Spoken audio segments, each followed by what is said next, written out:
Okay, let's jump right into our deep dive today. We're focusing on Daniel chapter 12. Right. A really significant chapter. It gives this vision concerning the time of the end. Yeah, it sets the scene pretty dramatically.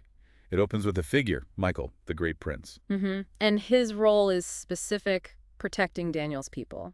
And he appears during, well, the text calls it a time of distress, such as has not happened from the beginning of nations until then. That's intense language. It signals something completely off the scale, historically speaking. Definitely. But right alongside that warning, there's this assurance. Yeah, a promise of deliverance for certain people, those whose names are written in the book. So a huge crisis, but also this specific protection. It sets up a real tension. It absolutely does. Then the focus shifts, doesn't it, to something happening to the dead. Right. The multitudes who sleep in the dust of the earth will awaken. But it's not like a uniform awakening. There are two very distinct outcomes mentioned. Very distinct. It says, some to everlasting life, others to shame and everlasting contempt. A clear fork in the road, you could say. No ambiguity there. And linked to this time, there's a focus on a particular group of people. The wise. Ah, yes. Those who are wise.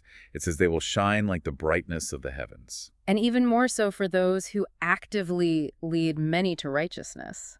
They're compared to stars, shining forever. So wisdom isn't just passive knowledge here. It's tied to action and to, well, eternal significance. Precisely.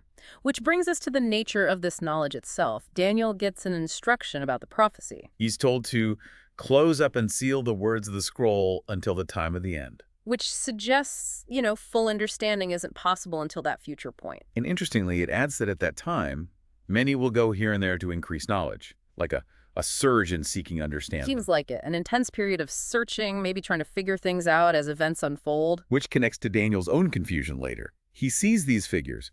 There's a man in linen. And someone asks the crucial question. The one everyone wants to know. How long will it be before these astonishing things are fulfilled? Basically, when will this happen? And the answer he gets is, it's layered. First, there's a symbolic time frame. A time, times, and half a time. Yeah. Often interpreted as 3.5 years or periods. Right. And it's tied to a specific event. When the power of the holy people has been finally broken, that seems to be the trigger for the end of these things. But even hearing this, Daniel says, I heard, but I did not understand. Yeah, he's honest about his confusion. And the response kind of circles back. Back to the sealed words. Exactly. Go your way, Daniel, because the words are closed up and sealed until the time of the end. Clarity comes later. And it brings back that theme of separation, of who understands and who doesn't. Many will be purified, made spotless and refined, it says. But The wicked will continue to be wicked. And the key difference, none of the wicked will understand, but those who are wise will understand. It links understanding directly to this process of refinement, or lack thereof. so understanding isn't just intellectual horsepower. It's tied to one's spiritual or moral state during this time. That seems to be the strong implication. Then, after the symbolic period, we get actual numbers. Right, specific day counts, Yeah. starting from a particular event. From the time that the daily sacrifice is abolished and the abomination that causes desolation is set up. That's a major marker. From that point, there will be 12,290 days. And then immediately, another number. A slightly longer one, 1,335 days. And there's a specific blessing attached to reaching that one. Yes. Blessed is the one who waits for and reaches the end of the 1,335 days. Suggests enduring that extra bit holds special significance. It's all very detailed, these timelines. After all that cosmic end time stuff, the chapter ends very personally. It does. It comes right back down to Daniel himself. A final instruction and a promise just for him. Go your way till the end.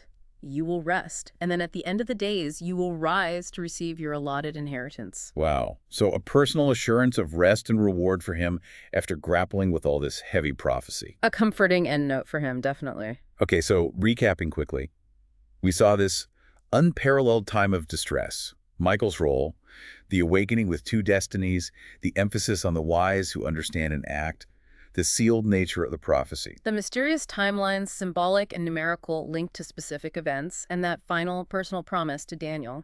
Quite a journey in one chapter. So the question for you listening is, how do these ancient words about future crisis, about understanding being linked to refinement, about sealed knowledge in specific timelines, How does that resonate or maybe challenge how you think about the future, knowledge, and destiny today? Yeah, definitely something to chew on.